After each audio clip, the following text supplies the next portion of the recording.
So hey guys, good morning, welcome back to my new vlog. જો guys, આ અમારું tent હતું કાલ રાતનું. નાની બારી એ છે, એ શાજી સૂતી છે. આ મારું સ્લીપિંગ બેગ છે, આ એનું સ્લીપિંગ બેગ છે. આ ટેન્ટની બહાર નીકળતા આવે તો વ્યૂ ચેક કરો.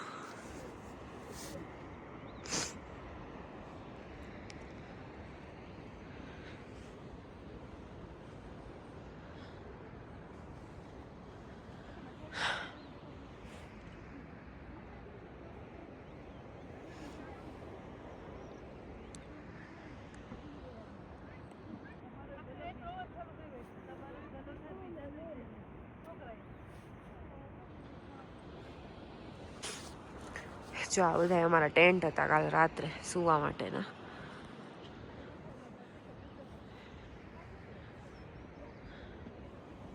આ અમારું ટેન્ટ છે. A few moments later. So hey guys, અત્યારે અમે માઉન્ટેન ઉપર બેઠા છીએ. મારી સાથે એશા અને કિયા છે. તમે લોકોને કેવો એક્સપિરિયન્સ રહ્યો ટેન્ટમાં? બહુ સરસ. ઠંડી લાગતી હતી પણ મજા આવી. વર્થલેસ. વરસાદ હતો. બહુ ઠંડી લાગે. આખી રાત પગ ઠરતા જ રહ્યા. બટ સ્ટીલ સવાર ઉઠીને તમે આજુબાજુ જોવો એટલે વાવ. ગાઈઝ, અમારી જસ્ટ સામે એક માઉન્ટેન છે જેનું નામ છે હનુમાન ટેમ્પા. તમે જોઈ શકો છો. સો ગાઈઝ, આ માઉન્ટેન છે એ હનુમાન ટેમ્પા છે.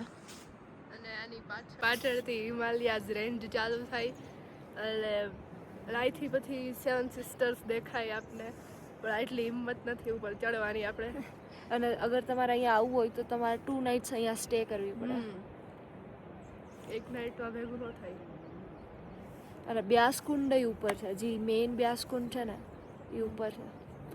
અને હા ગાઈઝ, બીજી એક વાત કે જેવી રીતે માઉન્ટ એવરેસ્ટ આપણે પર્વત છે ઇન્ડિયાનો સૌથી ઊંચો, એવી રીતે ત્યાં બધા લોકો ટ્રેકિંગ કરીને શું કહે ચડે છે.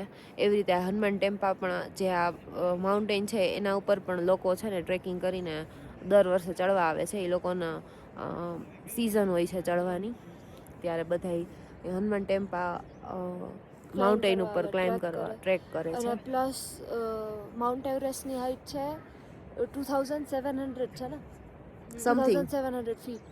અને આ જે હનુમાન ટેમ્પા છે એની હાઈટ છે 1800 ફીટ. Almost similar. અહીંયા 7 બુર્જ ખલીફા આવી જાય ને હા, ઊભા, એટલી હાઈટ છે. એટલી હાઈટ છે આ હનુમાન ટેમ્પાની. અને એની સાથે આનું હનુમાન ટેમ્પા માઉન્ટેન છે એનું સ્પિરિચ્યુઅલ ઇમ્પોર્ટન્સ પણ વધારે છે. અહીંના લોકો બહુ માને છે. તો અમે બ્રેકફાસ્ટ માટે થોડીક વાર પછી જઈ. ત્યારે બ્રેકફાસ્ટમાં મેગી છે એટલે બધા બહુ એક્સાઇટેડ છે. અને પછી જાય નીચે અને દેખાડી કે આજ શું શું અમે કરી છીએ. વહેલા વહી જાય સો મેગી ભાગમાં આવે નકર પછી નહીં આવે. સો હે ગાઈસ, અત્યારે હવે અમે નીચે ઉતરી છીએ. ટ્રેકિંગ અમારું કમ્પ્લીટ થઈ ગયું છે. હવે રિટર્ન ટ્રેકિંગ કરતાં કરતાં નીચે ઉતરી. 1 hour later. સો હે ગાઈસ, અત્યારે અમે મોલ રોડ ઉપર છીએ અને હવે થોડીક વારમાં અમે હિડિંબા ટેમ્પલે જઈએ છીએ આ સ્મૂધી ખાઈને. તો દર્શન કરી હિડિંબા માતાના. સ્મૂધી કેવી લાગી? બહુ મસ્ત.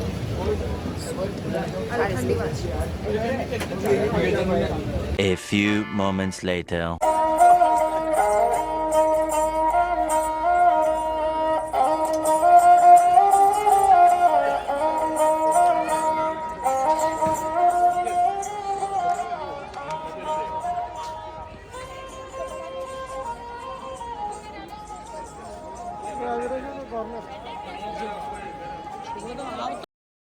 તો ગાઈઝ, અહીં હિડિંબા દેવી હિડિંબાનું મંદિર છે જે મહાભારતમાં કુંતીપુત્ર ભીમ હતા તેના ધર્મપત્ની હતા, જે રાક્ષસી હતા અને તેને આ વનમાં તપ કર્યું હતું.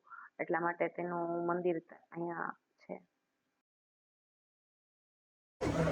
અહીંયા આપણે મંદિરમાં આવ્યા છીએ અને બહુ મોટી લાઈન છે અને સાંજ પણ પડી જશે એટલે જમવાનું કંઈ વાત નથી. તમારું પેટ બહુ ભૂખું લાગે. Bye bye. સો ગાઈસ અત્યારે અમે હિડિંબા દેવી ટેમ્પલ ઉપર છીએ, લાઈનમાં ઊભા છીએ અને મારી સાથે મારું ગ્રુપ છે એટલે મજા આવે છે. લાઈન છે પણ તોય વાતું કરતાં કરતાં જાય છીએ અને હવે જોઈ બહુ ભીડ છે અને જોઈ હવે કેટલી વારમાં અમારા દર્શન થાય છે હિડિંબા માતાજીના. Bye bye.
સો હે ગાઈઝ અત્યારે અમે મોલ રોડ ઉપર છીએ અને અહીંનું હિમાચલ પ્રદેશનું ફેમસ ફૂડ સીધું અમે ટ્રાય કરી લીધું. એ તમે જોજો વિડીયોમાં.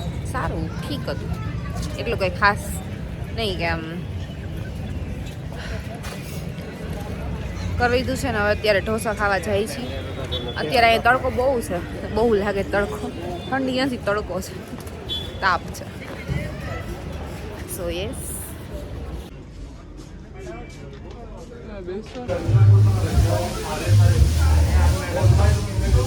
અને તમે બધા શું શું શોપિંગ કરી અહીંથી?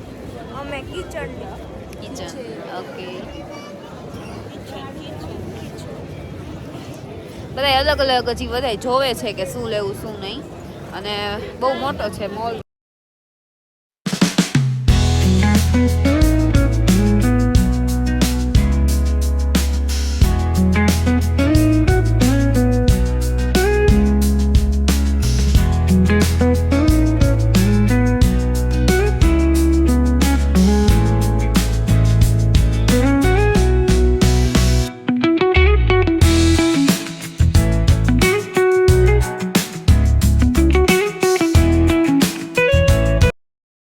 A few moments later. તો હે ગાઈઝ અત્યારે હવે અમારો જવાનો ટાઈમ થઈ ગયો છે. મનાલી ટુ દિલ્હી વોલ્વો બસમાં જવાનું છે અને અત્યારે હવે અમે ડિનર કરી છીએ ને મારી સાથે મારું ગ્રુપ છે અને અત્યારે બધાય પોતપોતાના સિક્રેટ રિવીલ કરે છે. હું વિચારું છું બધાના વ્લોગમાં લઈ લઉં.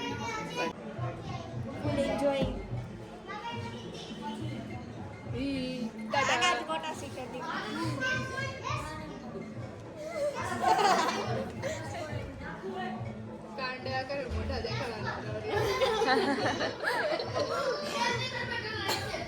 હે ગાઈઝ અત્યારે અમે હિમાચલની ફેમસ વેડિંગમાં જઈ છીએ કારણ કે અમારા ટેન્ટની બાજુમાં જેના લગ્ન છે. તમને અવાજ આવતા હશે.